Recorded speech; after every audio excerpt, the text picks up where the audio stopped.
Près de 3 mois après la WWDC, la fine équipe dont refait le Mac tire un premier bilan d'iOS 8, le nouveau système d'exploitation mobile d'Apple. Quelles sont les avancées les plus marquantes? Quels sont les manques criants par rapport à Android? Quelle surprise peut-on encore attendre avec la version finale d'iOS 8? Débat. Bonjour à tous, je suis très heureux de vous retrouver après plusieurs mois d'absence. Ça a été long. Pour ceux qui ne me suivent pas sur les réseaux sociaux, j'ai été victime il y a quelques mois d'une vilaine fracture du col du fémur. Oups, la preuve, voilà, il est toujours là. Pour ceux donc, et merci donc pour ceux qui m'ont adressé leurs nombreux messages d'encouragement sur Twitter et sur Facebook, ça fait chaud au cœur. Merci à ma kiné Laurence qui m'a remis debout juste à temps pour entamer cette 6e saison d'En refait le Mac. Merci à elle et merci à mes amis et chroniqueurs qui participent chaque semaine à En refait le Mac, à commencer par ici en plateau dans la magnifique installation du studio 26 de Victor Image, Monsieur Paul Rony, notre Benjamin d'En refait le Mac et anthropologue du Mac. Bonjour Paul. Bonjour Olivier. Ça va bien, l'été s'est bien passé? Bah oui, un peu mieux que le tien je crois. Oui, mais moi j'ai pris des couleurs quand même, je suis un peu déçu.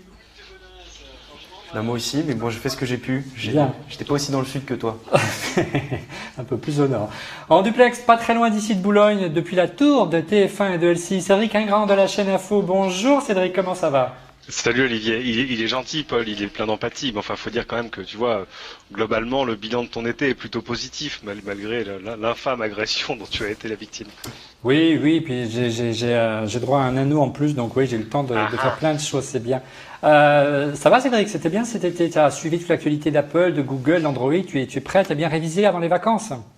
Ouais, enfin, tu sais, il arrive des moments un peu curieux où tout à coup, tu deviens en tout cas l'entreprise qui m'emploie devient l'actualité. Et là, tout à coup, ça truine un peu l'été. Mais oui, pour le reste, j'ai bien suivi de tout ça de très près. Ouais. Bon, on va essayer de te faire un petit moment, une petite bulle où tu pourras essayer de décompresser avec nous en croisant les doigts pour l'avenir de LCI. En tout cas, cette chaîne, croyez-moi, elle mérite de vivre. Autre historique d'En refait le Mac, depuis les tout premiers épisodes d'En refait le Mac, il est également pas très loin d'ici depuis Paris. Notre podcasteur, entrepreneur et investisseur et aussi, on le présente comme une sorte de super conseiller en stratégie numérique. C'est bien ça, Rodrigo Sepúlveda-Schultz? Eh ben dis donc, ça c'est un grand mot. Je suis désolé, j'ai la voix un peu prise, je suis un peu enrhumé avec ce temps pourri qu'il fait à Paris. Oh. Alors que j'ai passé le mois de juillet à 36 degrés et le mois d'août à 30 degrés. Mais oui, c'est bien ça, c'est consultant, c'est toujours investisseur dans des startups. Je vais faire un tour dans les boîtes dans lesquelles j'avais investi de la Silicon Valley. Et puis entrepreneur avec un projet qui va bientôt voir le jour aussi. Bon, on a droit à un coup de cœur dans Refait le Max, c'est bien. Attendez, mais c'est même pas un coup de cœur, c'est un breaking news. Rodrigo va travailler. Faut bien que ça arrive parce que si vous le suivez sur les réseaux sociaux, il nous a rendu jaloux, hein, cet été, croyez-moi. La blague est un petit peu usée, hein, Cédric. Ah bah non. Tu profites que je suis faible pour t'attaquer à moi. Ouais. Ah non, j'ai bien son tour. Moi, je vais bien être chômeur, donc tout est possible. Hein. Allez, on continue, messieurs. Les lunettes ne te protégeront pas. Oui. Autre chroniqueur, une nouvelle tête dans Refait le Mac. On se déplace de Paris à Lyon depuis la rédaction de Clubic avec Stéphane Rucher. Bonjour Stéphane, merci de te joindre à nous. Salut, une première pour moi et je suis très fier de participer à cette émission. Alors, on va beaucoup parler d'iOS 8 ce soir. Tu as également bien révisé, hein, c'est l'un de tes domaines de prédiction, les plateformes mobiles au sein de Clubic. Vous suivez ça attentivement, bien sûr. Hein. Je fais principalement les tests de smartphone, de tablette et de Mac aussi, ça m'arrive. Ben oui, comme quoi, tu vois, hein, c'est bien. Mais on arrive à évangéliser, à picouser les gens de Clubic qui sont plutôt PC à l'origine. On est assez fiers de nous sur ce coup-là. Et dernière chroniqueuse, et quel plaisir de la retrouver, c'est la touche charme de cette émission. Il s'agit bien sûr de Fanny Bouton de Melty.fr, de fannysparty.com. Bonjour Fanny, tu es où? Tu es à la campagne? Oui, je suis toujours à la campagne, tu vois. J'étais un petit peu en retard sur le début de l'émission parce que j'étais partie chercher mon nouveau tracteur tondeuse, mon nouveau juridique. Comme quoi, même pour Fanny, le bonheur est dans le pré. C'est bien ça, Fanny. Voilà, exactement. Bon.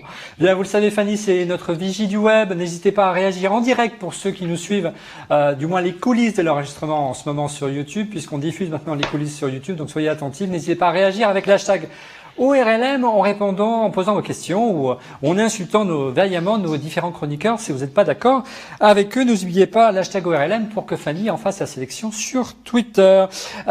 Vous le savez, on l'a dit en préambule de cette émission, on ne va pas parler de l'iPhone 6 cette semaine, on va garder ça pour plus tard, on va parler d'iOS 8 après les nombreux bonus qu'on vous a proposés à l'initiative de mon ami Paul Rony. Bravo Paul pour ces bonus d'ORLM. On va essayer de porter un premier bilan autour du futur système d'exploitation de l'OS mobile d'Apple. Mais avant de commencer dans le vif du sujet, on va parler d'abord d'une nouvelle rubrique dans On refait le Mac. Il s'agit du chiffre de la semaine. On va essayer chaque semaine d'analyser en chambre un chiffre qui a retenu notre attention. Et c'est Paul qui va être aux manettes cette semaine pour nous faire la présentation de ce chiffre via notre partenaire Smart Technologies qui nous a mis à disposition un outil assez étonnant. Alors Paul, quel est le chiffre de la semaine cette semaine? Alors cette semaine, le chiffre de la semaine, c'est la valeur en bourse d'Apple qui remonte et qui repasse au-delà de la barre des 600 milliards de dollars puisqu'elle est à peu près à 605 dollars. Au dernier pointage, elle aurait touché même le 618 hier. Donc avec un petit historique de la valeur de l'action d'Apple qui au cours des dernières années avait beaucoup perdu de sa valeur et qui a été surtout les derniers mois et qui a été splitté au mois de juin par 7. Donc ceux qui avaient donc une action est devenue 7 actions en fait, ce qui a permis d'avoir une masse d'actions plus importante et de la remettre à un prix qui permet aux gens d'acheter de l'action Apple. C'est-à-dire que là, ça a redynamisé le fait de passer de près de 600 dollars l'achat d'une action à quoi? À 90 dollars en gros, un Paul. Ça a permis à des gens d'acquérir une action qui était un peu onéreuse et difficile à acheter. C'était une prise de risque supplémentaire. Est-ce que vous êtes d'accord, mesdames, messieurs, avec l'analyse de Paul? Est-ce que le fait d'avoir splitté l'action d'Apple, donc juste avant le début de l'été, on va parler à Rodrigo puisque c'est Monsieur Eco dont refait le Mac, est-ce que ça a quelque part favorisé l'émergence et l'éclosion de l'action Apple, et puis on reviendra sur l'action. Rodrigo. Bah oui, c'est l'une des raisons principales pour lesquelles on split une action. Quand l'action est très chère, tu peux pas en acheter beaucoup. Des gens qui spéculent en intraday peuvent pas en acheter. Les gros fonds, ça change pas grand-chose. Quand tu divises une action qui vaut 600 ou 700 par 7, elle ne vaut plus que 100. Donc c'est beaucoup plus facile à acheter. Si c'est plus facile à acheter, il y a plus de demandes. S'il y a plus de demandes, l'action monte. C'est assez mécanique.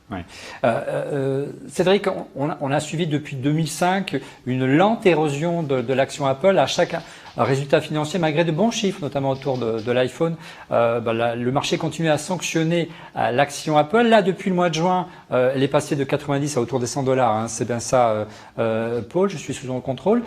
Quelle est, toi, ton analyse? Est-ce que tu penses au contraire, c'est peut-être dû aux multitudes de rumeurs qui se sont multipliées ces derniers mois concernant l'arrivée de l'iPhone 6, qui serait, je dirais, un concurrent plus sérieux que d'ordinaire face à la Galaxy, sans jeu de mots, d'Android?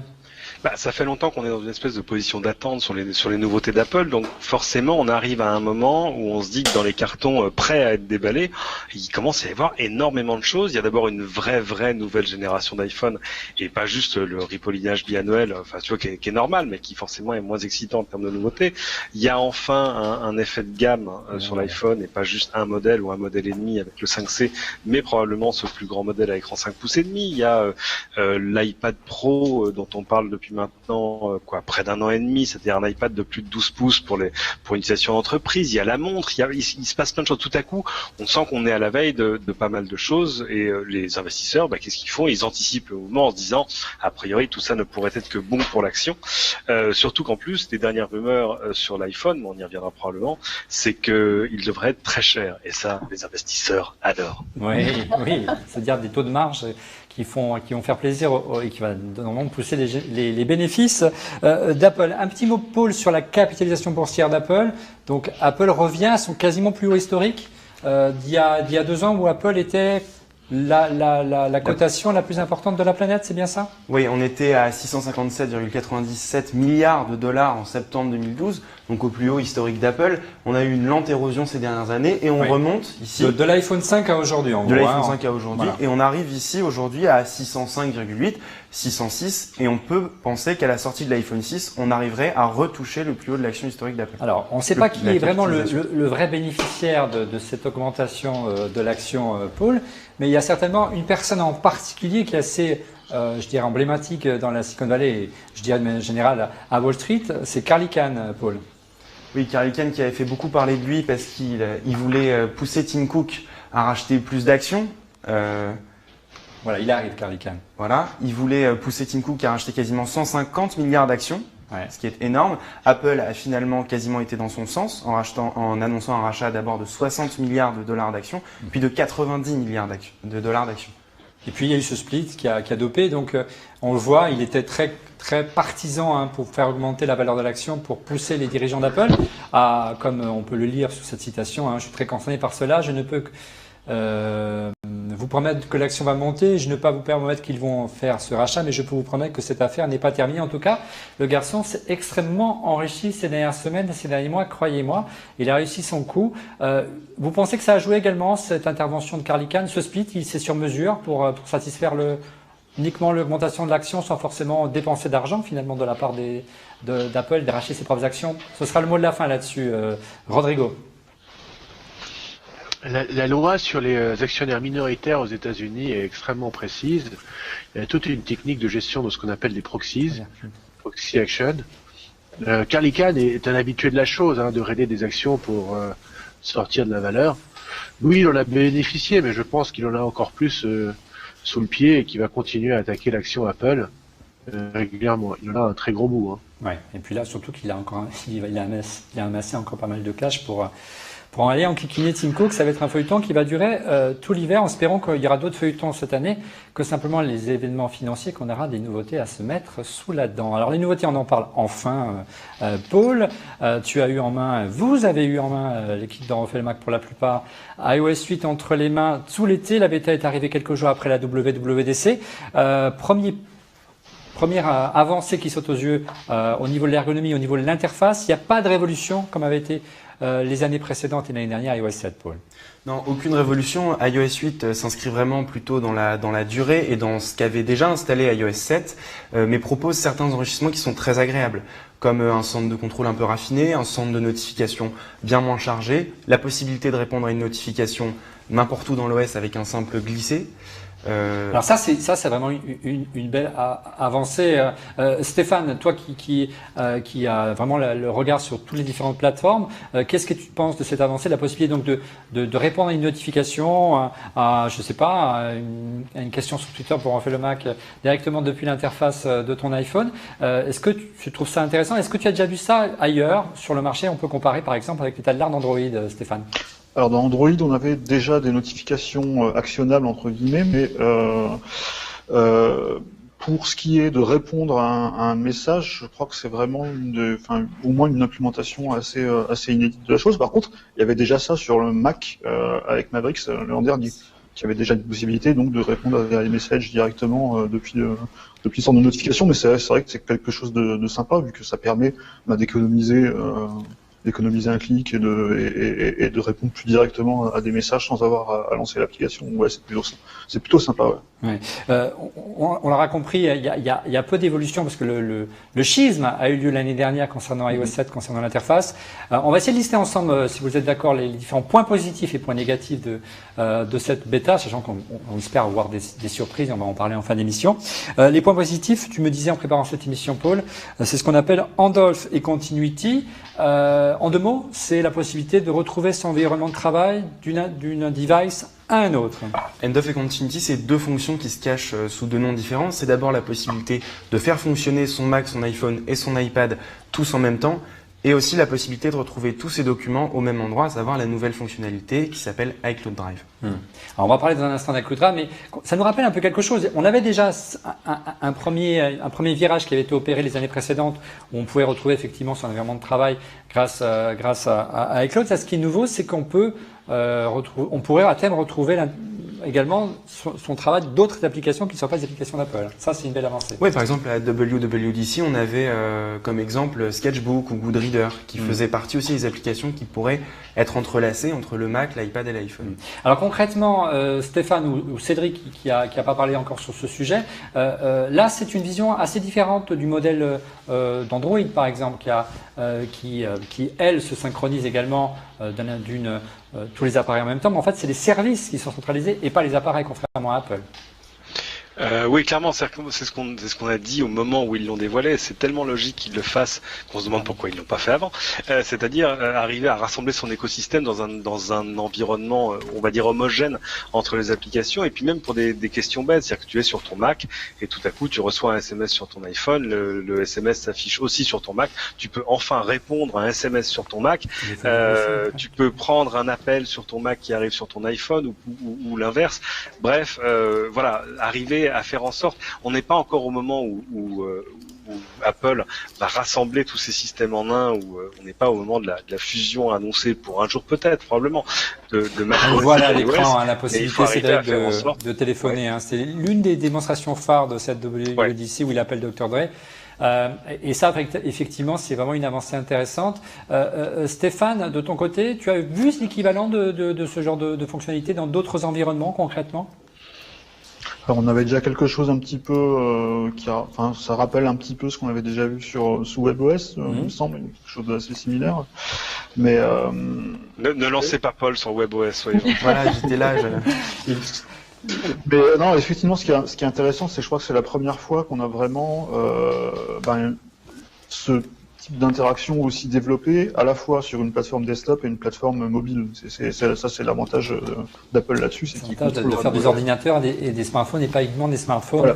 comme Android, même s'il y a du Chromebook pas loin. Même encore plus que du côté de Microsoft, puisque Microsoft fabrique aussi maintenant ces smartphones quelque part puisqu'ils ont racheté Nokia, mais ils ne contrôlaient pas encore à ce point le matériel. Donc là, c'est vraiment la première fois qu'on a vraiment une plateforme totale, matériel logiciel et une interaction totale entre ces deux plateformes au niveau local. Alors, je reviens un instant et puis on va poser la question à Rodrigo et à Fanny. Et puis Fanny, tu n'hésites pas à nous couper s'il y a des gens qui nous suivent, puisqu'on a débarqué un peu de manière surprise sur YouTube pour enregistrer cette émission. Donc, on ne sait pas si on a des questions, on verra bien. Cédric ou Rodrigo, qu'est-ce que vous pensez de cette fonctionnalité, la possibilité donc de téléphoner en Wi-Fi? En clair, je reçois un appel sur mon iPhone, il est ici.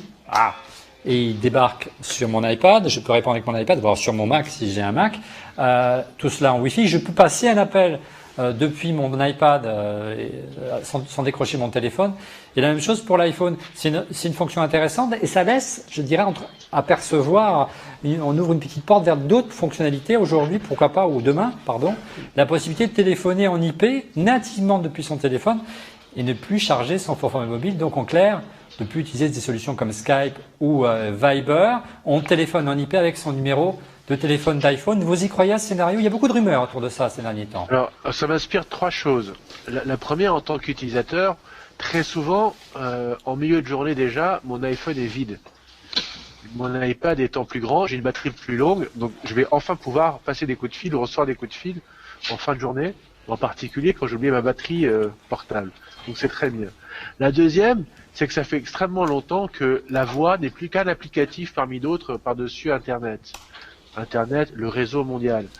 Ce n'est qu'un applicatif, et on en veut pour preuve la pléthore d'applicatifs que l'on a aujourd'hui, de Skype à Viber, à Tango et tous ces gens-là, Libon. Donc que Apple le fasse, c'est très bien.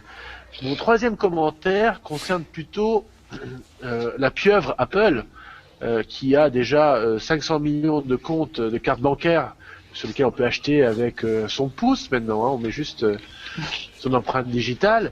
Si en plus ils se mettent à prendre tous les appels, que reste-t-il à nos chers opérateurs télécoms aujourd'hui? Ils n'ont plus la facturation, ils n'ont plus que le tuyau et ils n'ont pas de reversement dessus. Ils auront quand même, Rodrigo, la possibilité d'utiliser leur réseau mobile. Alors, il y a aussi une autre rumeur.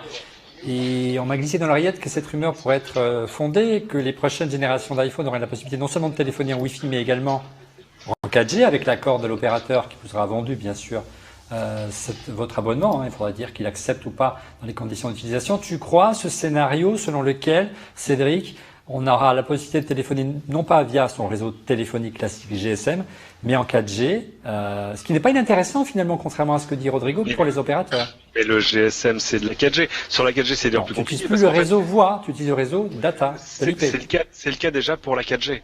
Quand tu es connecté en 4G, tu n'utilises plus le réseau voix de ton opérateur GSM. C'est uniquement de l'IP. Ça y est, c'est du tout IP. Ah bah oui, attends, t'imagines, on change de norme mobile tous les 15 ans. Faut quand même que ça tienne 15 ans. T'imagines dans 15 ans si on dit oui, nous avons un réseau commuté pour les appels. Attends, c'est ridicule. Donc quand tu téléphones en 4G, tu n'utilises pas la 4G que pour la data, tu l'utilises également pour la voix.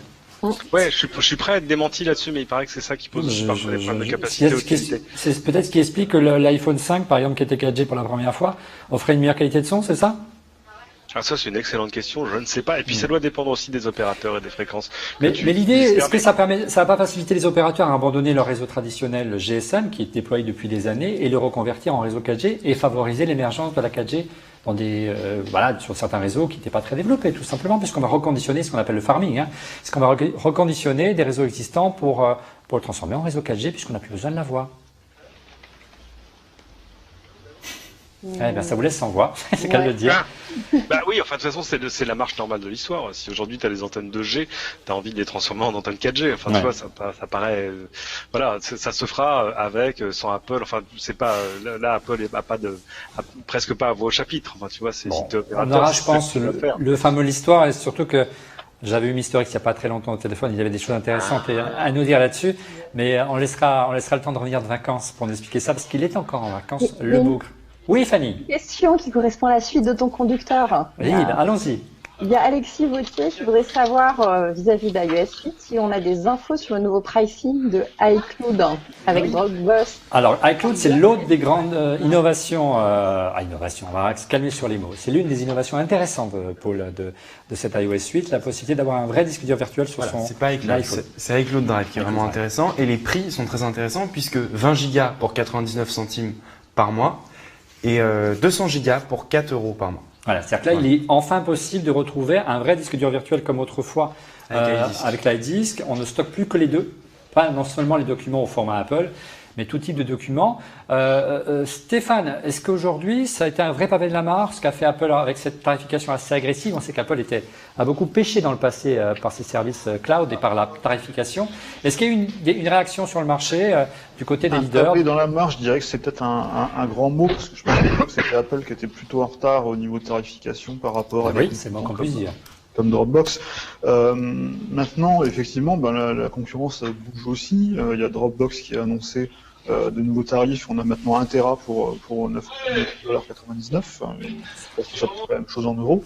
Récemment, on avait aussi eu Microsoft qui avait bougé les tarifs de OneDrive et surtout d'Office 365 avec là encore une offre qui est quand même assez intéressante puisqu'on peut avoir pour 7 € par mois l'accès à la suite Office sur un PC, une tablette et également 1 Tera de données sur OneDrive. Donc je pense qu'ils se mettent plutôt à la page, mais c'est une bonne nouvelle, et notamment on y reviendra je pense pour le stockage des photos.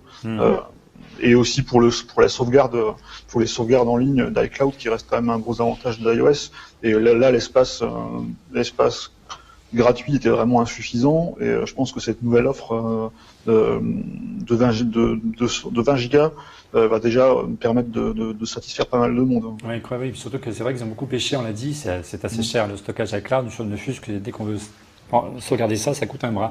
Est-ce que ça a répondu à la question que posait ton internaute Fanny? Bien. Et puis les internautes soyez attentifs puisque Fanny a le nom des gagnants. On l'avait beaucoup réclamé pendant l'été, mais on n'était pas forcément dans les meilleures dispositions pour lui donner. Les gagnants du concours WD pour remporter un iCloud Mirror d'une capacité de 2 Tera. Donc on vous donnera les résultats en fin d'émission. Soyez attentifs. L'autre chose qui a attiré notre attention lors de la préparation de cette émission concernant iOS 8, c'est bien entendu l'arrivée d'une application photo. Ça, c'est une vraie surprise. On s'y attendait pas.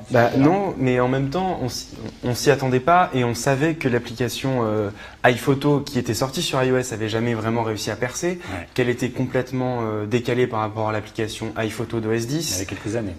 Elle avait quelques années, que le flux de photos iCloud a jamais vraiment rempli toutes ses promesses. Donc ça semblait logique. Et en même temps, on pensait pas qu'elle arriverait aussi vite, aussi tôt. On savait pas comment Apple allait s'y prendre. Et on pensait pas aussi qu'elle tuerait Aperture dans le mouvement. Bon, on va se tourner vers notre notre spécialiste photo de cette émission, à savoir Rodrigo. Tu en as pensé quoi du peu qu'on a vu de l'application photo? Apparemment, et c'est vrai qu'elle est nativement plus orientée mobile par sa philosophie et qu'elle permettra notamment de gérer plus facilement ses buts de photos, ce qui est pas un mal, parce que c'est pas toujours évident. On savait plus tellement comment régler ces différents flux et ces différents. Il fallait sauvegarder ses photos ou pas, Rodrigo? Bah, c'était le sens des choses, hein. Vous vous souvenez bien, vous vous foutiez bien de ma gueule. Jamais, Rodrigo. Mais jamais. Mais pourquoi dis-tu ça, Rodrigo? Mon gros Canon, celui qui me faisait mal au dos avec tous mes objectifs. Non, après, vous avez tous eu la salive au bord des lèvres quand je shootais avec un Leica, et qui est une excellente petite machine qui prend de très belles photos. À présent, ça va faire 1 an que je ne shoote qu'avec l'iPhone. Alors l'iPhone, pourquoi? Parce que en plein jour, à 8 mégapixels, c'est largement suffisant, et que pour le web, c'est largement suffisant, et c'est le lieu où on partage le plus souvent ses photos. Alors maintenant, l'iPhone a 2 avantages. Un, c'est qu'il est connecté en permanence, donc on prend une photo, on la publie quasiment tout de suite. Et ça, c'est une vraie tendance de fond, et on l'illustrera avec tous les Instagram du monde. Mais surtout, l'iPhone a plein d'applicatifs pour modifier ses photos très très vite. Donc c'est devenu quelque part la plateforme avec laquelle on publie. Donc maintenant, moi j'ai fait, c'est tout cet été, donc vous verrez les photos un de ces jours. Je suis allé jusqu'en Albanie en voiture, j'ai fait toute la vie. Je n'ai shooté que avec iPhone. Et si vous vous souvenez, à cette époque, l'an dernier, je vous avais dit, j'avais été très malheureux avec juste un iPhone à Marrakech. Cette année, je suis tout à fait content. À part les aberrations optiques sur la lentille de l'iPhone. En revanche, l'iCloud, tous les jours, uploadait mes photos et me bloquait à 1000 photos. Et la gestion aujourd'hui sur iCloud n'est pas suffisante. Je me suis retrouvé à les downloader sur mon MacBook Air et à les organiser différemment. Je peux pas encore les organiser. Je peux prendre des photos, je peux les modifier, je peux les uploader, mais je peux pas encore bien les organiser. Donc toute évolution aujourd'hui sur iCloud est la bienvenue. Et en particulier, si j'en crois les rumeurs, on aurait bientôt un nouveau téléphone avec un écran plus grand, un 5,5, avec une meilleure résolution, il paraît. Et donc, on aura plus d'espace pour mieux trafiquer ces photos et pour mieux les gérer. Mais comment vous allez faire? Vous allez vous faire pousser les mains? Tous les observateurs d'Apple diront mais non, en fait, c'est mieux un écran plus grand. Tous ceux qui disaient que l'écran trop grand, c'était pas bien, tu te souviens? Voilà. Mais c'est ça qui est bien avec Apple. On avait le même souvenir. Mais comme ceux qui disaient qu'Intel c'était pas bien. Voilà, et qui après diront formidable, quelle puissance. Mais oui. Pour Rodrigo, parce que maintenant que l'iPhone lui suffit, donc le Leica MP que j'ai ici ne l'intéresse pas du tout, c'est ça? Moi je veux bien. On prend, tu passes par la rédaction, s'il te plaît. Alors Cédric, pardon, je vais répondre à Cédric. Une seconde, je te coupe, Fanny. Mais, c'est bien la première fois. Tu es en train de me proposer un capteur sur un boîtier. Je t'ai déjà expliqué en long, en large, en travers que ça ne dure que 3 ans. Si tu me proposes des objectifs qui, eux, ont du réduit de 15 à 20 ans, qui sont extraordinaires. Comment ça dure que 3 ans? Bah oui, les capteurs, ça. Bon, on va vous laisser tous les deux. Fanny, tu voulais nous dire quelque chose? On refait le Leica. On refait le Leica ce soir. Tout ça. Laissez parler Fanny, laissez parler là, le charme de la campagne. Ils sont sympas les agriculteurs dans ton coin? Non, sérieux. C'est pas que les agriculteurs. Les gens du Nord sont extrêmement sympathiques et souriants. Voilà. Qu'est-ce que tu voulais dire? Non, je voulais dire que justement, pareil, moi j'ai laissé mon Canon 600D au placard depuis le début juin. Donc tu vas me le donner? Non, parce qu'il pourrait toujours me faire rire, mais même certains reportages que j'ai fait pour des émissions télé, des prises de photos pour des magazines, etc. Le iPhone 5S et avec le dernier capteur, un holoclip, un micro qui se branche dessus que Cédric m'avait d'ailleurs recommandé. Voilà, on peut tout faire. C'est vraiment devenu un petit studio photo et vidéo portable. Et là, dernière en date, c'était un de mes coups de cœur, mais je vais balancer tout de suite. C'est Hyperlapse, qui est la dernière application Instagram qui permet carrément de faire du time-lapse avec son iPhone. Voilà, c'est juste génial. Et j'espère que j'ai plein de coups de cœur pour tout à l'heure. Ouais. Mais voilà. Je pense que on a vraiment évolué et fait un bond d'un coup en 1 an et que c'est vrai que maintenant, l'appareil photo, quand je vois tous les appareils photo qu'on nous envoie en test actuellement, des fois, je me dis, ouais, mais en fait, j'ai plus besoin d'un appareil photo. Un petit mot à Stéphane, puisqu'il n'a pas réagi par rapport à la stratégie d'Apple, de la gestion de la photo, de cette application photo. On voit que maintenant, on ne récupère plus les applications liées au Mac, mais plutôt c'est l'iPhone qui va pousser l'application sur le Mac. La gestion des flux photos, quel regard tu portes, notamment par rapport à ce qui se fait sur d'autres standards du marché, tout simplement?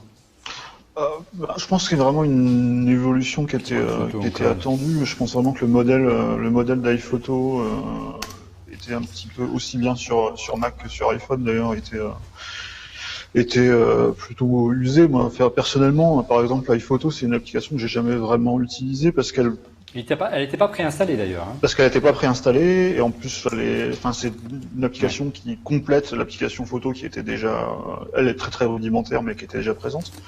Et je pense que d'avoir vraiment quelque chose de plus centralisé et qui est vraiment basé sur la publication sur le cloud, je pense que c'est vraiment c'est la marche à suivre, c'est ce que tout le monde fait. Aussi du côté de Google, aussi du côté des applications tierces comme Dropbox, comme OneDrive, qui permettent tout plus ou moins maintenant de sauvegarder automatiquement ces photos sur l'espace, sur les espaces de stockage. Donc ça va vraiment dans le sens de l'évolution du marché. Ouais. C'est une bonne nouvelle. Et ce qui se passe en ce moment, c'est qu'on s'aperçoit qu'on a 4 fois ou 5 fois la copie des mêmes photos un peu partout. Une fois en sauvegarde dans iTunes, une fois sur Dropbox, une fois sur iCloud, le flux de photos. Enfin, il va falloir harmoniser tout ça. Il y aura encore un petit peu de travail. Bah ouais, il y aura un peu de travail. On termine sur les points positifs qui nous ont marqués tout au long de l'été. Pour ceux qui, à la rédaction d'On refait le Mac, dirons-nous, ont la chance de pouvoir utiliser iOS 8. Tu voulais nous parler encore de quoi? Oui, j'ai retrouvé mon conducteur. De la fonction de message audio? Oui, la fonction message audio qu'on voit ici actuellement, qui permet maintenant de répondre à un message directement. C'est vrai que, mais attends un petit peu. Directement depuis, voilà, comme on le voit ici, on appuie sur le micro, on drague vers la gauche, on parle et on envoie en glissant vers le haut et ça fait un message audio. Voilà. Qui compte comme un iMessage, donc qui n'est pas déduit, qui compte comme du data, quoi. Voilà. Donc en clair, on ne dépense plus de MMS et on peut envoyer un message audio gratuitement. Alors peut-être ça peut faire sourire en France beaucoup d'utilisateurs puisque les forfaits limités, on le connaît bien, ont tendance à se généraliser et surtout à des prix low cost. Mais c'est vrai qu'aux États-Unis, c'est vrai que c'est pas évident. Et je crois que tu voulais nous parler de ce monsieur qu'on voit derrière moi, qui s'appelle, rappelle-moi, Greg Josviak, c'est ça? Greg Josviak, qui est le patron de plein de trucs. Il est patron de l'App Store, je crois, et de beaucoup de choses aussi. Voilà. Et moi, je l'ai rencontré début juillet à Paris. Alors, j'aurais bien aimé vous dire, tenez, voici les images de l'interview. Mais pourquoi tu n'as pas amené? Mais ouais, putain, prends une caméra, prends l'iPhone, tu la caches derrière, je sais pas. Mais bien sûr, non, oui. Blacklist. Blacklist n'est pas que le nom d'une nouvelle série sur TF1. C'est bien, c'est corporate. Il est bien ce petit. Moi, ça fait 2 fois que je le rencontre et voilà, il est venu faire l'article à quelques journalistes sur iOS 8. Ouais. C'était pour reprendre pour l'essentiel les choses qu'on avait vues dans la keynote. Donc c'est toujours, moi je lui ai posé des questions auxquelles il n'a pas répondu. Je lui ai dit que la montre qu'il avait à son poignet dans 3 mois, je lui rachetais pour pas cher. Ça l'a fait rire, mais il ne m'a rien dit. Enfin voilà, c'est toujours des échanges extrêmement cordiaux, hein, vraiment. On rigole, on se tape dans le lot quasiment, etc. Mais pour l'essentiel, on se dit pas grand-chose. Je pense qu'il en a appris plus sur moi que moi sur lui. Bon, et concrètement, c'était juste pour te picouser autour d'iOS 8. Il n'y avait pas d'annonce particulière, pas de NDA, des choses comme ça qui auraient été éventuellement rêvons. Proposé à Cédric Ingres. Des mots un tout petit peu différentes de ce qu'on avait vu lors de la keynote de la WWDC, mais les fonctions sont les mêmes, etc. Mais c'est vrai que ça marche très bien. Pour la petite histoire, c'est toujours rigolo sur les démos d'Apple de regarder un petit peu de l'autre côté du miroir. Là, il y avait évidemment la synchronisation entre le smartphone, l'iPad, etc., etc. Et je me demandais pas comment c'était, mais tout à coup, sur une chaise dans un coin, il y avait un petit chiffon noir. Et je dis, mais qu'y a-t-il sous le chiffon noir? Sous le chiffon noir, il y avait un petit routeur 4G. Pour être sûr que ça fonctionne. Tu vois, c'est très Apple. Précision, ça se passait à l'Apple Store Opera, où il y a du Wi-Fi qui marche d'enfer. Mais tu vois, chez Apple, ils sont du genre à dire, non, on va pas faire confiance au Wi-Fi public, on va faire notre Wi-Fi à nous juste pour la démo. Voilà. C'est cette attention aux détails, c'est aussi pour ça qu'on aime Apple. Allez, dernier point, dernière avancée qui nous a semblé intéressante de vous présenter ce soir dans cette émission, c'est les avancées en matière pour simplifier la vie des développeurs, Paul. Oui, parce que à la WWDC, on a présenté plus de 4000 nouvelles API pour les développeurs, dont des extensions, le retour des extensions dans les écosystèmes Apple. On les avait perdues depuis macOS 9 et elles vont permettre d'ajouter énormément de choses au système, comme on va le voir dans une autre vidéo, Par exemple, pourquoi pas des claviers virtuels, des claviers d'éditeurs tiers, ce qu'on réclamait à grands cris depuis 2007, c'est enfin possible. Oui. Et puis ils ont également annoncé des paiements autour de Touch ID. Tu as dit les claviers virtuels. Ça, Stéphane, c'est assez nouveau dans la philosophie d'Apple de se montrer aussi réactif et aussi aux petits soins des développeurs. C'est une évolution lente, mais heureuse, du côté d'Apple. Tu en as pensé quoi de ton côté, de cette ouverture Je pense, alors après, c'est encore tôt pour en parler, parce que c'est vrai que on faudra vraiment attendre les développements justement d'applications tierces pour vraiment s'en rendre compte. Mais je pense que c'est un bon signe qu'Apple est finalement est plus à l'écoute des critiques que ce qu'on pense, et que l'image qu'ils renvoient, qui est forcément ils vont pas l'avouer eux-mêmes. Mais je pense que c'est vraiment un bon signe, et c'est, je pense, une bonne idée pour justement ramener des gens qui étaient peut-être partis chez Android à cause de la stagnation d'iOS et notamment du refus de vouloir s'ouvrir, par exemple. Je pense aux extensions. C'est des concepts qui existent quand même déjà sur Android depuis longtemps. Le fait de pouvoir faire interagir des applications entre elles, ce qui n'était pas forcément aussi facile sur iOS. Donc je pense que c'est un très bon point. C'était vraiment nécessaire. C'est vrai que c'était une intervention de Scott Forstall que vous voyez derrière moi. C'est Greg Federighi. Forstall, il est parti, excusez-moi. Mais j'ai beaucoup souffert. Donc, de temps en temps, voilà, je pense que c'est aussi un effet, peut-être le premier effet vraiment positif de l'ère post-Steve Jobs. On remarque quand même aussi un changement au niveau de la communication qui est intéressant. Alors, si tu es d'accord, Paul, on va parler un petit peu des points négatifs. Tu vas te faire un petit peu mal. Je sais que c'est toujours difficile pour toi. Mais si. Les choses qu'on a déterminées très vite, et ça, c'était le dada de notre ami Rodrigo, c'est que on s'attendait à voir l'arrivée d'une fonctionnalité multisession sur iOS 8. Et là, on a été déçus, Paul. Non, toujours pas de multisession. À la place, on trouve... Est-ce qu'on peut appeler ça du multisession, en tout cas du partage? On peut partager son compte iTunes avec les membres de sa famille. C'est très mignon, c'est très joli.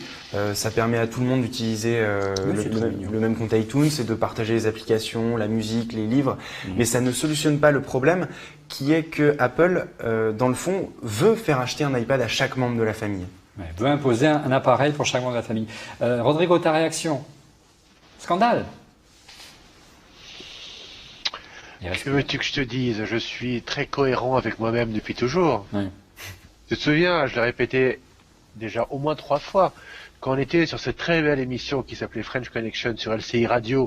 Ça nous manque. Sur Feu LCI Radio, bientôt Feu LCI. Non, pas bientôt. Mais qu'est-ce qu'il dit? Mais pas du tout. Je disais, la question n'est pas combien de iPad on va vendre, c'est combien d'iPad on va avoir dans la maison. Effectivement, chez nous sommes 3 et il y a 3 iPads. Oui, mais tu peux te le permettre aussi. Oui, mais je peux me le permettre, comment te dire, j'ai un iPad 1, un 2 et un 3, enfin, grosso modo. Et donc, chacun des enfants récupère un vieil iPad. Non, plus sérieusement, quand on en a qu'un seul sous la main... Il va falloir que tu fasses plus d'enfants si tu veux racheter un iPad. Bon boulot, Rodrigo, allez, c'est bien. Écoute, je vais peut-être faire comme toi, alors. Et donc, effectivement, on se balade avec 3 iPads, alors qu'on l'utilise pas tout le temps. Ça serait vraiment pratique qu'on ait 1 ou 2 iPads avec du multi-compte. Depuis très longtemps, on en parle. J'adorerais avoir ça. Et oui, Olivier, tu as raison. Apple devrait avoir la multisession. Oui, et quelque part, est-ce que ce serait pas plus logique, puisque on le sait du moins sur l'iPad ou même l'iPhone. Moi, je vois ma petite fille qui arrête pas de me le faucher. J'aimerais bien pouvoir cacher certains mails, l'identité de Monsieur X, ces choses comme ça, quoi. Je voudrais pas que et puis ils vendent très cher aux enchères. Et c'est pas possible. Alors que les produits d'Apple sont plutôt des produits premium, on s'attendrait qu'Apple propose cette fonctionnalité-là en disant voilà, un iPad ça vous prête 500 ou 600 euros aujourd'hui. Il est normal de pouvoir partager ça en famille. C'est un objet familial aujourd'hui, l'iPad. Fanny, pour conclure là-dessus. Ouais, écoute, je me rends compte que finalement l'iPad circule pas tant que ça et que les enfants, moi j'ai plutôt investi dans des tablettes Android. Je te fais pas dire. 50 €, tu vois, qui sont beaucoup moins chers à casser parce que bizarrement, un ado, ça oublie que dans son sac il y a une tablette et donc il le jette au sol et donc clic et là tu as un ado qui quand c'est un iPad, ça fait mal au portefeuille. Voilà, mais après, en effet, je crois qu'on est, alors, on n'est pas des bons exemples sûrement, mais tout le monde a un iPad ou une tablette dans la famille et chacun a sa tablette et finalement le multisession, ouais. Non, je préférerais à la rigueur, c'est carrément retrouver alors c'est peut-être plus sous Android, mais c'est se connecter, retrouver son environnement à soi, qui serait dans le cloud et pas juste un multi-session tout bêtement. Je pense qu'on en est là maintenant. Déportée. Ouais. Oui, voilà. Mais finalement, c'est que ça sauvegarde son environnement, ses applis, etc. Et quand on prend la tablette de quelqu'un d'autre, même si c'est pas dans la famille, je me connecte à mon compte et hop, j'ai accès à mes infos. Bon, regarde s'il y a des questions, n'hésite pas à me couper s'il y en a. On avance quand on est déjà en retard. Et comme d'habitude, dans cette émission, on essaie de faire ça en 1 heure pour que notre producteur qui est derrière la régie ne me donne pas des coups de béquille. Mais je résiste, j'ai pris plein de coups. Donc maintenant, je suis blindé. Autre point que tu as voulu soulever, qui t'a un peu déçu dans iOS 8, Paul, c'est Spotlight. Alors Cédric va dire que je me relance toujours sur WebOS, mais j'ai jamais trouvé une recherche aussi puissante que la recherche universelle qui était dans WebOS. Et Spotlight sous iOS me déçoit toujours de ce côté-là parce que j'ai toujours l'impression qu'il est incapable de chercher vraiment partout dans mon téléphone ou dans ma tablette. Et ça m'énerve à l'heure de la puissance du Spotlight de Yosemite, d'avoir un Spotlight je sais pas, qui a pas l'air fini sous iOS. Ouais, qui fait pas tout le boulot contrairement à la version sous OS 10. Et c'est vrai que il y a encore beaucoup de choses à faire, mais c'est vrai qu'on stocke de plus en plus de choses dans ce genre de téléphone. Au moment où peut-être on annonce l'arrivée des téléphones, voire des iPads, il y a déjà des iPads à 128 Go, peut-être des téléphones demain. Au moment où je vous parle, ça y est, c'est officiel. Apple annonce sa keynote pour le 9 septembre. Donc soyez au rendez-vous en direct sur On refait le Mac. C'est officiel. Pourquoi de se faire ça en live, ça a quelques avantages. Voilà, on s'attendait à beaucoup mieux. Dernier point où tu as été un petit peu médusé, dirons-nous, durant la réalisation de ces bonus ORLM. Je vous invite à aller les voir sur notre chaîne. On refait le Mac, ils sont signés Paul Rony, ils sont très intéressants, allez les voir. C'est la saisie prédictive. Ouais, ça sert à rien. C'est mal intégré. C'est moche. Le clavier iOS est un clavier joli. Sur celui d'iOS 7 l'est encore plus. Et ils ont été mettre cette barre qui en plus dans la bêta parfois se range pas complètement, donc fait qu'on peut pas faire des défilements propres. Enfin, c'était énervant. Et la scie prédictive aujourd'hui, l'ère du T9 c'est fini. On tape très vite. iOS proposait déjà un système de proposition de mots quand on tapait, qu'on pouvait accepter ou non. Et la saisie prédictive, pour moi, pourrait être quelque chose d'intéressant, pourrait apporter quelque chose. Mais aujourd'hui, dans iOS, elle n'a pas été intégrée d'une manière aussi fine qu'on pouvait l'espérer. Une des fonctionnalités qu'on attendait beaucoup avant l'arrivée d'iOS 8, avant la WWDC, c'était l'application santé. On n'en sait pas grand-chose, Stéphane. C'était l'une des attractions de cette WWDC. Et aujourd'hui, ça reste encore quelque chose qui est en devenir. On pourrait même penser que c'est lié à d'autres objets qui pourraient arriver dans la galaxie Apple. Je pense que le potentiel est vraiment intéressant. Maintenant, pour l'instant, Apple n'a pratiquement rien dit dessus. Même sur la keynote de WWDC, ils étaient passés à une vitesse lumière dessus. Il y a du potentiel. Par contre, effectivement, c'est peut-être lié à un appareil qui n'a pas encore été annoncé. Peut-être qu'on en saura plus le 9 septembre. Par contre, ce qui est assez intéressant, c'est l'approche quand même de vouloir créer un écosystème disponible pour les constructeurs tiers. iElf, c'est ça? Voilà, la même initiative également du côté de HomeKit qui est plutôt destiné aux objets dans la maison, ou contrôle des objets à distance dans la maison. Ouais. Donc ça c'est assez intéressant. Mais, effectivement, on sait pas trop encore ce qu'Apple va en faire.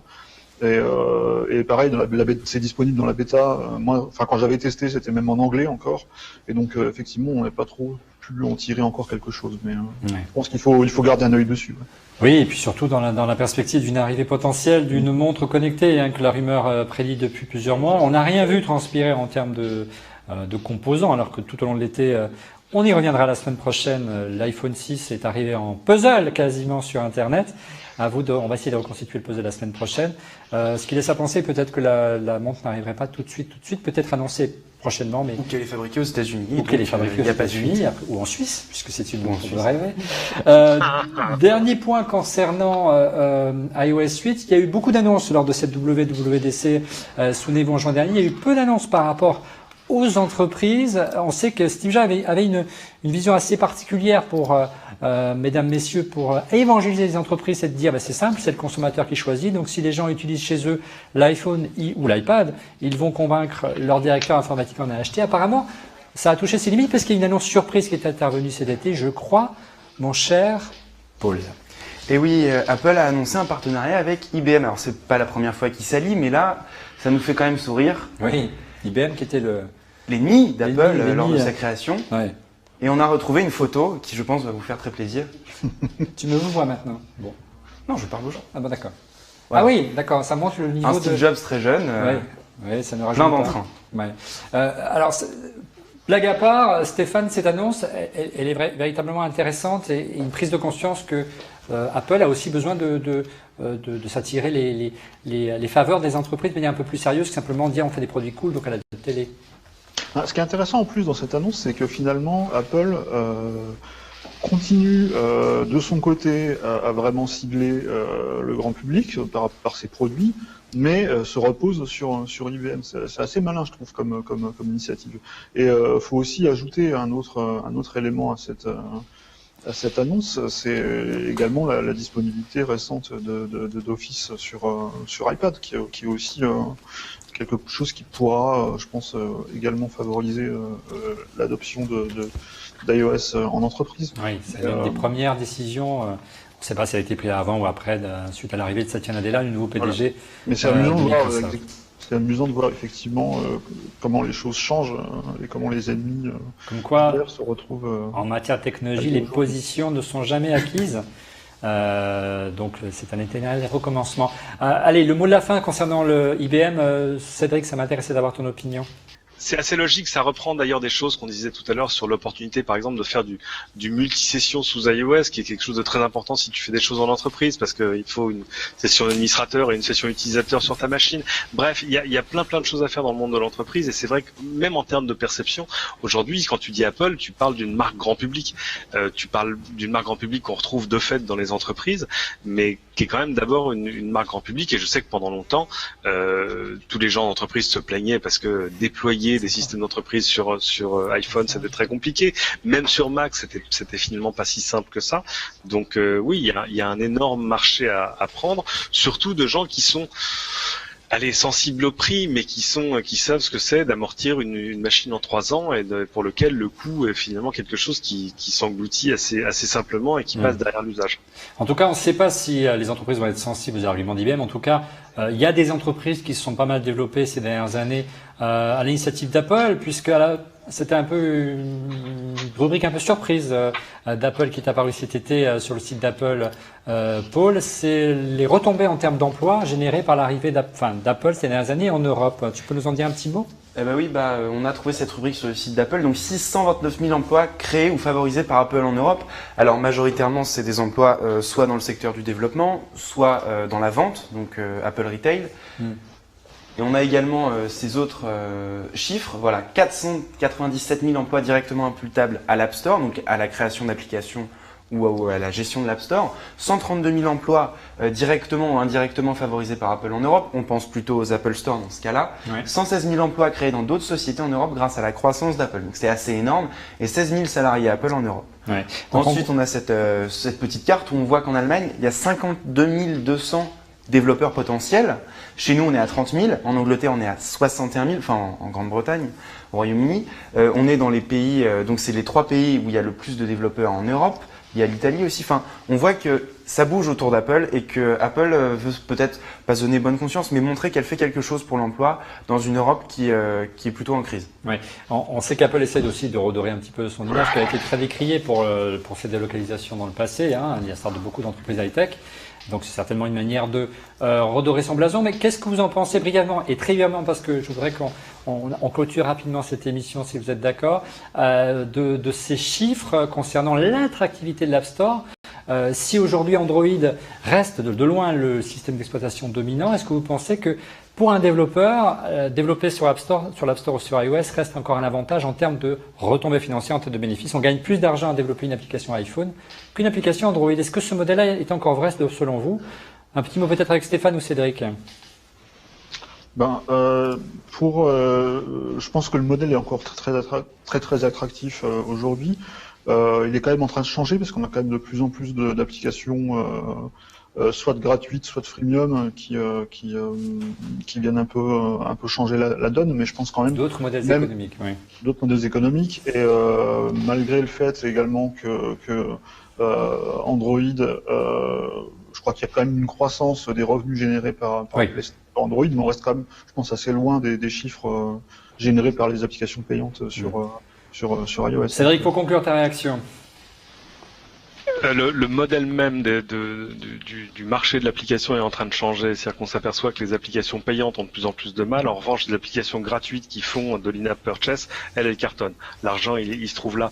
Donc ça a joué un peu un rôle d'égalisateur parce que c'est facile sur Android de télécharger des applis gratuites.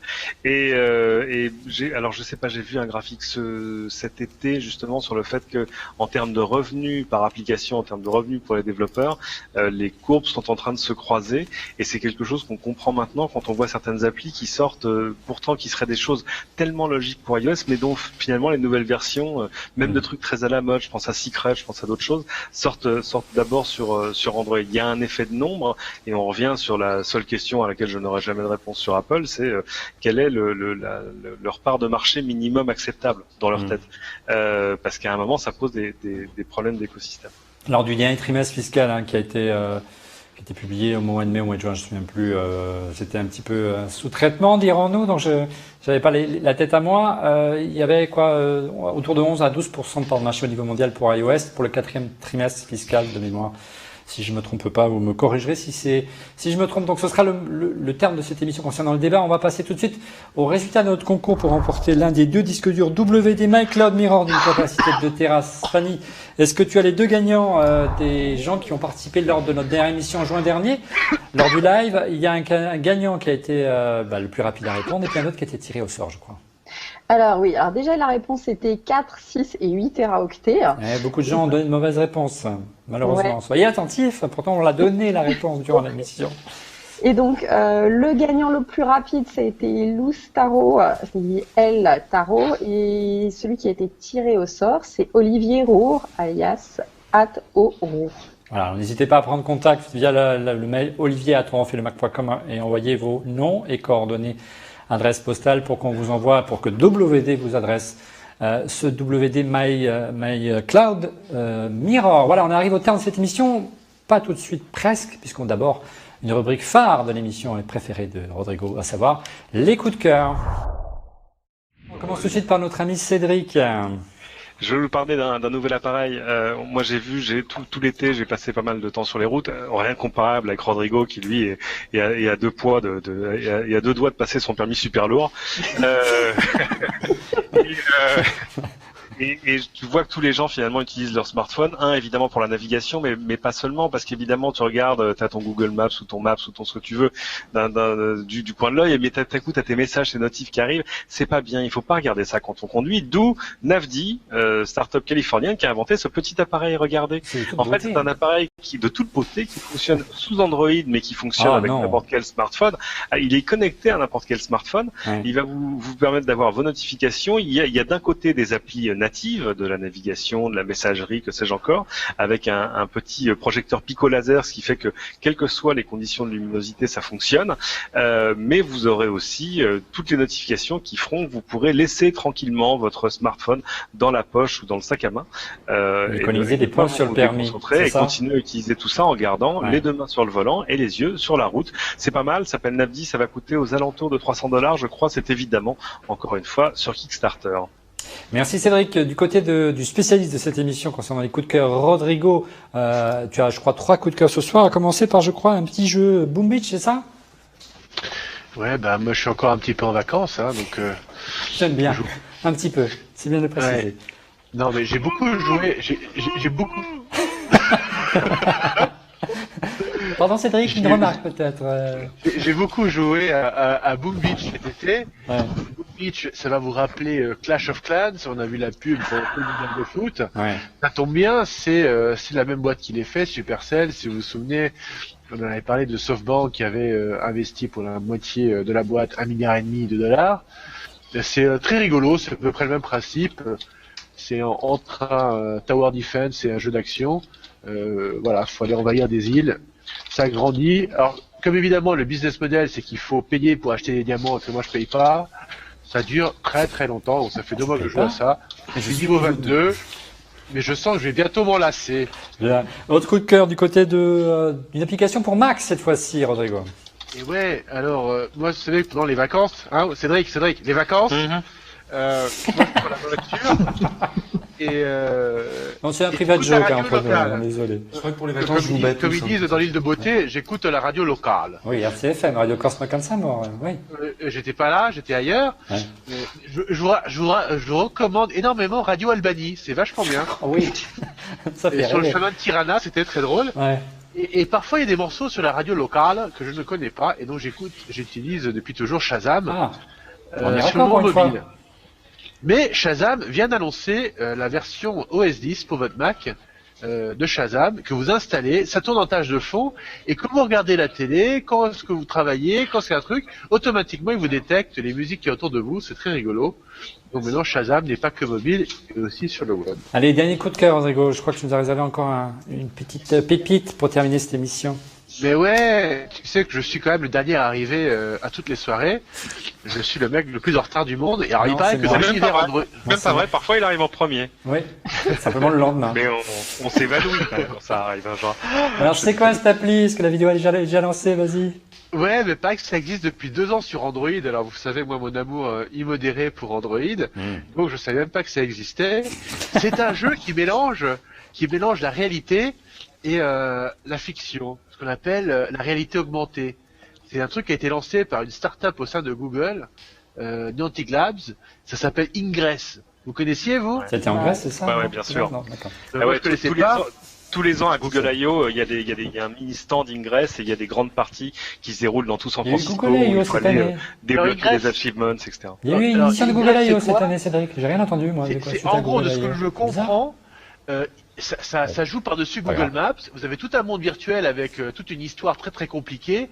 Et en gros, il faut faire des triangles dans des points physiques. Donc vous avez la carte et des triangles pour développer la matière extrême. Et en quoi ça t'aide à être à l'heure aux soirées? Non, mais je crois qu'on a compris. On va pas relancer là-dessus. Et vous choisissez à la fois d'être l'attaquant, donc les gens illuminés, les Lightens, pour dominer le monde et les faire venir pour un monde meilleur, ou vous êtes la résistance. Moi, j'ai décidé d'être la résistance. J'ai commencé à jouer aujourd'hui parce que ça vient d'arriver sur iOS. Merci, Rodrigo. On va enchaîner avec Fanny, qui nous a réservé un petit jeu pour ce soir, je crois, Fanny. Entre autres, ouais, parce que j'ai 5 coups de cœur. Ah non, Fanny, c'est pas possible, 5 coups de cœur. Non, déjà, j'ai joué à la bêta de Destiny. Ouais. Ça a été une très très belle surprise. C'est le dernier jeu d'Activision qui va prendre la suite d'Halo. Ils ont prévu 10 ans d'épisodes. C'est une saga qui va durer 10 ans. 10 ans de revenus, merci. Super chouette. Ouais, non, c'était une belle bêta. Ça donne vraiment envie de jouer plus. Ouais. Et j'ai hâte. Ça arrive le 9 septembre, la version définitive. C'est sur console, ça. Hein. Voilà, donc exactement, ce sera sur PlayStation 4, entre autres, et sur PC. Oui. Mais sur quasiment toutes les consoles, normalement.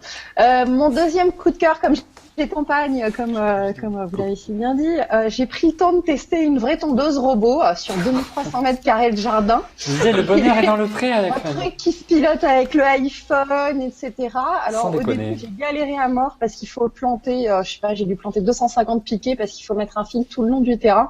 Et je me suis dit, dans quelle merde je me suis mise, c'est nul, etc. Et en fait, au bout de 3 semaines d'utilisation, ton gazon, comme il est tendu tous les jours, 1 mm, ça le nourrit. C'est de l'azote pur en fait. C'est ça, parce que moi je crache. Ça fait engrais. Et en fait après, tout le monde a été bluffé parce que c'était comme si j'avais un green de golf dans mon jardin et que du coup j'étais dans mon transat. Ça tombe de 7h à 9h du matin et le soir tard vers 21h parce qu'en plus ça fait pas de bruit, c'est électrique donc il y a pas un gros bruit de lame, etc. Tu fais pas chier les voisins même le dimanche. Et le résultat est bluffant. Donc j'étais hyper sceptique, ça vaut encore très cher, c'est quand même 3 000 € un modèle comme ça parce que c'est pour un grand terrain. Wow. Mais par contre, au niveau entretien, c'est juste top. J'ai vraiment. C'est 3 000 pour la tondeuse et c'est combien pour la maison et le terrain? Allez, on enchaîne parce que tu m'inquiètes là. J'aimerais bien. Je suis d'accord. C'est le prix d'un 20 mètres carrés à Paris.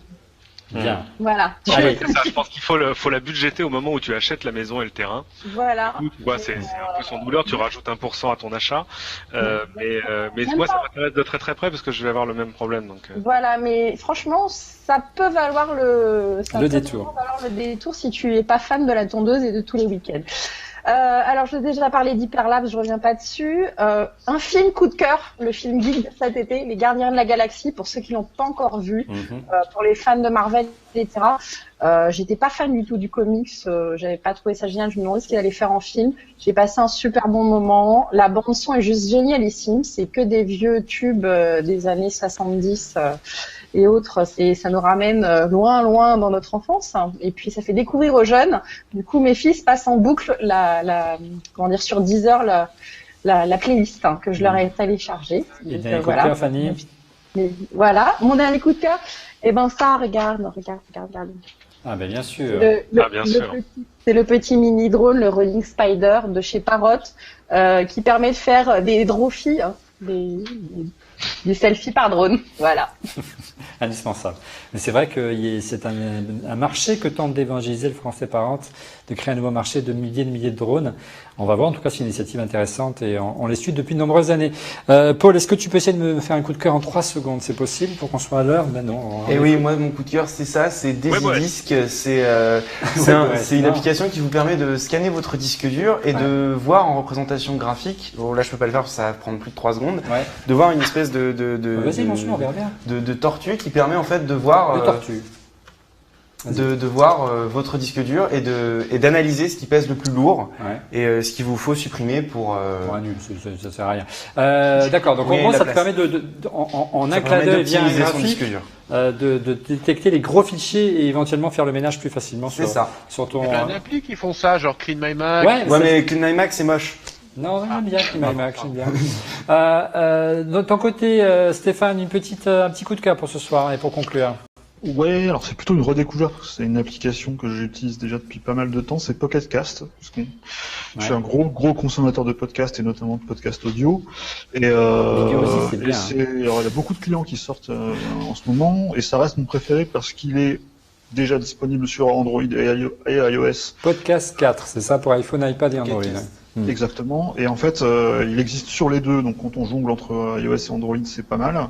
Et en plus, il est très réussi sur les deux. L'interface est vraiment très agréable sur les deux plateformes. Bon, on va essayer. Et en plus, vraiment, le gros point fort, c'est la compatibilité à la fois avec AirPlay pour l'Apple TV et avec Chromecast. Donc, on a vraiment toutes les possibilités d'envoyer de l'audio sur son téléviseur ou sur son cinéma que l'on utilise Android ou iOS. Et voilà, c'est une application que j'utilise vraiment très fréquemment. Et là, j'avais beaucoup de podcasts à récupérer, à rattraper avec les vacances, donc c'était vraiment une des applications que j'ai le plus utilisées cet été. Bien, merci Stéphane. De mon côté, un coup de cœur, c'est un ouvrage qu'on retrouve au format iBooks, dont est téléchargé sur l'iBook Store d'Apple. C'est un ouvrage destiné à ceux qui veulent s'initier à la programmation ou du moins se perfectionner s'ils préfèrent. Ça s'appelle Automatiser votre Mac. Il est signé Sylvain Gamel. Il coûte à peu près 12,99 €. Il est disponible donc sur l'iBooks pour iPad et iPhone. Et c'est vraiment une bonne prise en main pour que vous soyez un débutant ou quelqu'un de plus averti pour maîtriser Automator. Et c'est vrai qu'on peut faire des choses assez étonnantes avec Automator sans forcément être un féru de programmation, Paul, sans forcément s'initier à AppleScript. 12,99 € sur l'iBooks. Voilà, nous sommes arrivés au terme de cette émission. Merci de l'avoir suivi. Chaque semaine, vous retrouvez Paul dans cette émission et bien sûr sur son Twitter à la semaine prochaine. Paul Ronny. Cédric, vous le retrouvez chaque semaine dans Refait le Mac et également, et pourvu que ça dure, sur LCI dans plein écran. Quelle est l'heure de diffusion, le genre de diffusion et le sujet de la prochaine émission? Ça n'a pas changé. Dimanche 13h10, première diffusion. Cette semaine, on parlera de quelqu'un de très bien et qui devrait d'ailleurs un jour venir dans cette émission si ce n'est déjà fait. C'est Étienne Mineur, qui est un designer fort connu et qui fait plein de choses et qui fait du jeu, mais pas que du jeu vidéo, loin de là, qui a décidé de jeter des ponts entre le jeu physique, le jeu de société, le jeu de plateau et le jeu sur iPhone. Ça vaudrait le coup qu'on l'invite un jour ou qu'on aille faire ça chez lui. Il a des très jolis bureaux. C'est un grand collectionneur de machines rétro en plus. Ouais, c'est un immense collectionneur de consoles. Il a 400 consoles de jeux. Et vu que maintenant il s'intéresse aux jeux de société, tu vas dans ses bureaux et c'est des murs entiers de jeux de société. Ses enfants doivent le prendre pour un héros. Et la semaine prochaine, c'est l'IFA. Voilà. Bien, oui, il y aura beaucoup de choses à dire en plus de l'iPhone 6 la semaine prochaine. Enfin, je vous dirai ça dans un instant. On dit juste vite au revoir à Rodrigo parce qu'il est en train de nous quitter là, il est apoplexie. Bonsoir Rodrigo, on te retrouve. Il est en train de décéder. Voilà. On te retrouve également sur ton podcast Emery Rodrigo Show. Je constate que vous dites ça avec le sourire. Ben oui, parce qu'on sait que c'est pas vrai. Oh. Mais là là là là. Bien. Fanny, on la retrouve chaque semaine dans On fait le Mac, mais également. Vous avez un temps pourri à Paris. Hein. Mais également dans d'autres formats. Quand est-ce qu'a lieu la prochaine Fanny's Party, ma chère Fanny? La Fanny's Party, écoute, c'est le 23 septembre. On sera au rendez-vous. Et j'espère sur mes deux jeux. Sur la thématique de Star Wars. Donc, il faut venir avec ces t-shirts qui sont déguisement Star Wars. Vous allez voir, ça va être très marrant. Bien. Et Stéphane, vous retrouvez chaque jour sur le site clubic.com. Merci de t'être rejoint à nous pour cette première dans On fait le Mac. C'était assez, pour ma part, je trouvais ça assez réussi. Merci à toi. Merci à vous de m'avoir invité et j'espère à une prochaine. Chaque semaine, Clubic diffuse On refait le Mac, donc oui, tu peux revenir quand tu veux, c'est avec grand plaisir. Quant à nous, on se retrouve dès la semaine prochaine pour une émission exceptionnelle, elle sera diffusée le samedi 6 septembre, voilà, à 14h, à Off-Court de Trouvel. Nous serons en direct. Vous pouvez venir nous voir si vous êtes de la région, si vous êtes passionné de cinéma et de cours, et on parlera beaucoup de l'iPhone 6, vous verrez, avec quelques surprises. À la semaine prochaine. Bonsoir.